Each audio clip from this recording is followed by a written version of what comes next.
এবার আমার হাতে ৮টি প্রশ্ন রয়েছে ঝটপট রাউন্ডের। এই ৮টি প্রশ্নের প্রত্যেকটি সঠিক উত্তরের জন্য আপনি পাবেন ১.৫ করে নম্বর। ভুল হয়ে গেলে কোনো নাম্বার আমরা কাটবো না। আর চিন্তা করার জন্য সর্বোচ্চ ৩ সেকেন্ড আপনি সময় পাবেন, অর্থাৎ শোনার সাথে সাথেই আপনাকে উত্তর দিতে হবে ইনশাআল্লাহ। ইনশাআল্লাহ। তাহলে শুরু করছি। জি ইনশাআল্লাহ। জি, আপনার জন্য ঝটপট প্রশ্ন। আল্লাহু আকবার।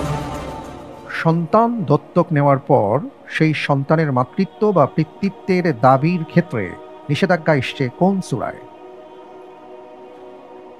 সূরা আহজাব। সূরা আহজাব। সঠিক। পছন্দনীয় কিছু দেখলে একজন মুসলিম কি বলবেন? মাশাআল্লাহ, বারাকাল্লাহ।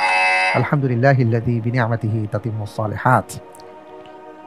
উহুদ যুদ্ধে মৃত্যুর সময় কে বলেছিলেন আমি জান্নাতের সুগন্ধ পাচ্ছি?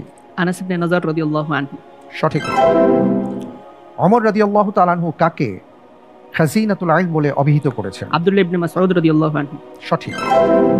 বাইতুল মুকাররম মসজিদ কত সালে স্থাপিত হয়? 1962। 1960 সালে।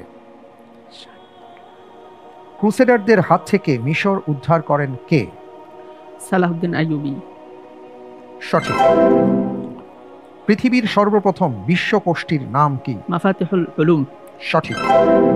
কোরআনে বর্ণিত সবচেয়ে দীর্ঘ ঘটনা কোনটি? ইউসুফ আলাইহিস সালামের ঘটনা। সঠিক। আমি আপনাকে ৮টি প্রশ্ন করেছিলাম, তার মধ্যে ৬টি প্রশ্নের সঠিক উত্তর আপনি দিতে পেরেছেন, আলহামদুলিল্লাহ। আলহামদুলিল্লাহ।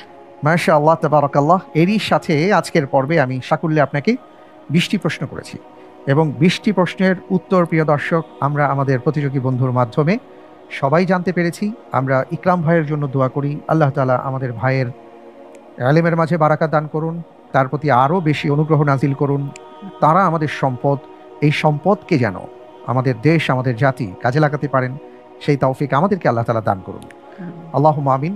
আপনি জানেন যে আমরা ১৪ জন প্রতিযোগী বন্ধুকে আমন্ত্রণ জানিয়েছি এবছর, এবং সবাই এক এক করে এই চেয়ারে বসবেন। এই কুরসিউল উলামাতে বসে তারা তাদের বিভিন্ন প্রশ্নের উত্তর দেবেন। তাদের মধ্য থেকে আবার ৮ জন ভাইকে আমরা সেমিফাইনাল রাউন্ডে আমন্ত্রণ জানাবো ইনশাআল্লাহ তাআলা। তার জন্য আমাদের অপেক্ষা করতে হবে। আমরা দেখব ইনশাআল্লাহ তাআলা কোন ৮ জন ভাই পরবর্তী রাউন্ডে উন্নীত হন। সে পর্যন্ত আমি আপনার কাছ থেকে বিদায় নিচ্ছি, আর আপনার জন্য দোয়া করছি আল্লাহ তাআলা যেন আপনাকে এই আসরে ভালো করবার তৌফিক দান করেন। আমিন।